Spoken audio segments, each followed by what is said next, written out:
आइए हम परमेश्वर के पवित्र नाम को धन्यवाद देते हैं। और आज हम देखेंगे एक युवक के बारे में। उत्पत्ति की पुस्तक इसका 37 चैप्टर वर्स 2 बताता है यूसुफ 17 वर्ष का था। ये जो उम्र है एक हम देखते हैं कि ऐसा उम्र है जिसमें हम देखते हैं जवान लोग जो है वो अपने माता पिता की आज्ञा मानने के बजाय हम देखते हैं कि संसार की रीति पर चलने के लिए ज़्यादा इंटरेस्ट रखते हैं और उससे उस प्रकार से करना चाहते हैं। लेकिन यूसुफ जो था वो हमेशा परमेश्वर की ओर अपने आंखें लगाए था। जैसे कि हम देखते हैं 37 चैप्टर में अगर हम देखते हैं 5 से लेकर वचन 11 तक हम पढ़ते हैं। उसने स्वप्न देखा, किस प्रकार से उसने हम देखते हैं कि जो स्वप्न में किस प्रकार से जो बातें थी वो देखी है। वो वचन इस प्रकार से हमें बताता है 6 और 7। उसने उससे कहा, जो स्वप्न में मैंने देखा वो सुनो। हम लोग खेते में कुएं बांध रहे हैं और क्या देखता हूँ कि मेरा पुला उठकर सीधा खड़ा हो गया।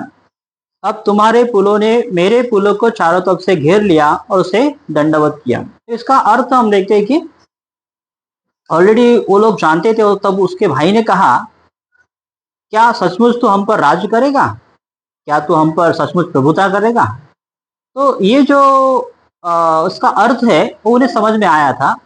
और यूसुफ ये जानता था कि परमेश्वर भविष्य के बारे में मुझे जो है वो बता रहा है। लेकिन उसके भाई जो है वचन बताता है कि उससे बैर रखते थे। जो उसने स्वप्न देखा था और जो बातें वो कर रहा था, वचन 11 बताता है 37:11, उसके भाई उससे दाह करते थे और उसके पिता उसके उसके वचन के अनुसार हम देखते वो स्मरण रखा था कि उसने क्या कहा है। लेकिन यूसुफ के पास उसके भाइयों के लिए कोई भी मनमुटाव नहीं था, कोई भी ईर्ष्या नहीं थी, कोई जलन नहीं थी। लेकिन उसके भाई जो थे उसके प्रति ईर्ष्या और जलन रखते थे। जब लेकिन उसके पिता ने वचन 37:13 ने लिखा है, तब इज़राइल, इसका मतलब याकूब, यूसुफ से ये कहता है, तेरे भाई शकेम में भेड़ बकरियां चरा रहे होंगे, इसीलिए जा, मैं तुझे उसके पास भेजता हूँ। तो एक जवान लड़का जो है वो ये कैसा सकता कि नहीं नहीं मैं नहीं जाऊंगा, मेरे भाई जो है वो मुझसे बैर रखते हैं तो मैं उनके लिए क्यों जाऊं। लेकिन इसके बजाय उसे पता है कि मेरे पिता मुझे कह रहे हैं और वो ये कहता है, उसने कहा जो आज्ञा, मैं हाजिर हूँ। तो एक जवान लड़का जो है अपने पिता की आज्ञा का पालन करने के लिए हम देखते हैं वो तैयार है। और वो हम देखते हैं उस प्रकार से जंगल में उसके भाइयों की देखने के लिए और उनके पास हो जाता है। तो हम देखते हैं कि उसके भाइयों ने उसे बेच दिया और बेचने के बाद उसको हम देखते हैं कि इस्माइली लोगों ने खरीद लिया। और इस्माइल लोग ने खरीदने के बाद हम देखते हैं कि उसे पोतीफर को बेच दिया। जब पोतीफर को बेच दिया तो हम देखते हैं कि उसके घर में 17 साल से लेकर हम देखते हैं कि करीबन 28 साल तक हम देखते हैं कि वो वहाँ पर रहा है। एक अच्छा सेवक बनकर वो रहा है। और इस दौरान हम देखते हैं कि जो पोतीफर की जो पत्नी थी वो उसके ऊपर हम देखते हैं नज़र लगाए रखी थी। और वो जानती थी ये बहुत भला इंसान है, परमेश्वर का भय धरने वाला है और परमेश्वर से डरने वाला है। तो उसके मन में उसके प्रति बुरी इच्छाएं जाग उठी और इसलिए हम देखते हैं कि वो उससे पाप करवाना चाहती थी। लेकिन यूसुफ जो था वो क्या कहता है 39 चैप्टर और वर्सेस 9 का अगर बी पोर्शन हम देखते हैं तो वो कहता है, मैं ऐसी बड़ी दुष्टता करके परमेश्वर का अपराधी क्यों बनूं। वो जो पोतीफर की पत्नी थी वो दुनिया से बिलोंग करती थी। लेकिन जो यूसुफ है वो परमेश्वर से बिलोंग करता था। वो परमेश्वर का जन था, परमेश्वर से उसका नाता था, वो परमेश्वर की संतान था। और इसीलिए कहता है मैं ऐसा काम करके परमेश्वर के पास अपराधी क्यों बनूं। तो ये एक जवान का उत्तर वहां पर था। और उसके बाद हम देखते हैं कि उसको जेल में डाला गया। वचन बताता है पूरा 2 साल वो जेल के अंदर रहा। और उस दौरान हम देखते हैं कि उसने जेल के अंदर आए हुए लोगों को भी स्वप्न का जो है अर्थ बताया। वहां पर 41 चैप्टर अगर हम पढ़ते हैं उसका पहला अध्याय, पूरे 2 वर्ष बीतने के बाद जो हम देखते हैं ड्रीम बताया था, उसमें से जो लोग बाहर गए थे जो ड्रीम उनका पूरी तरह से सच हुआ था, उसमें से एक इंसान ने बताया राजा को कि मेरे पास ऐसा इंसान है जो स्वप्न का अर्थ ठीक ठीक बता सकता है, और वो अभी हम देखते हैं कि जेल में है। तो उसको जेल से निकाला गया, मिस्र की जेल में वो पड़ा था, वहां से उसको निकाला गया।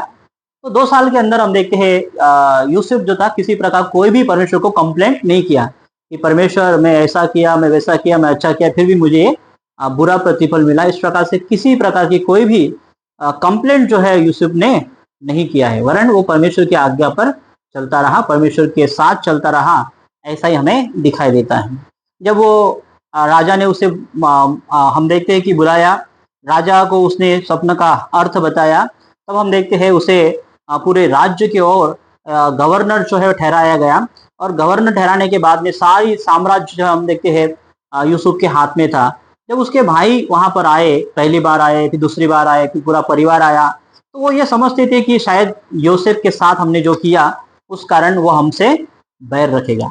लेकिन हम देखते हैं कि योसेफ जो था वो सब कुछ भूल गया, उसने उनको क्षमा किया।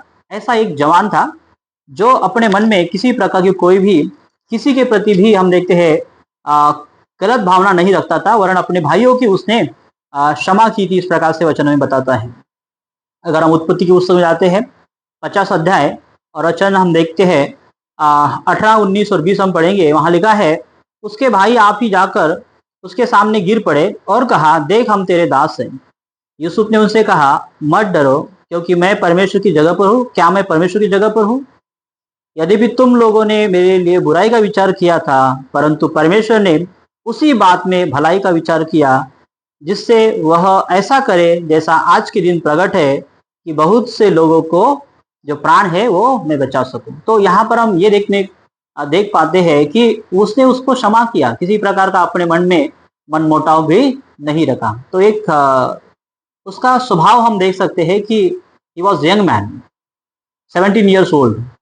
तब से लेकर हम देखते हैं अभी वो 30 ईयर का जो होता गवर्नर होता है, उसके बाद में हम देखते हैं 14 साल 7 साल का जो पूरा हम देखते हैं कि बहुत सारा पीक आता है, वो 7 साल, और उसके बाद में अकाल के 7 साल शुरू होते हैं।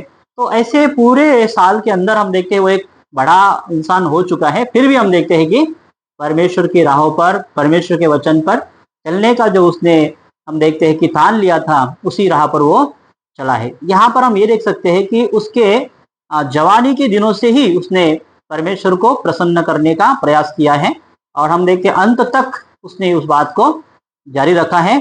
ऐसे ही मैं और आप भी हमारे जीवन के अंदर दुनिया की बातों को प्रसन्न करने का प्रयास न करें, वरन हम परमेश्वर को प्रसन्न करने का प्रयास करें, तो परमेश्वर भी हमारे साथ रहेगा।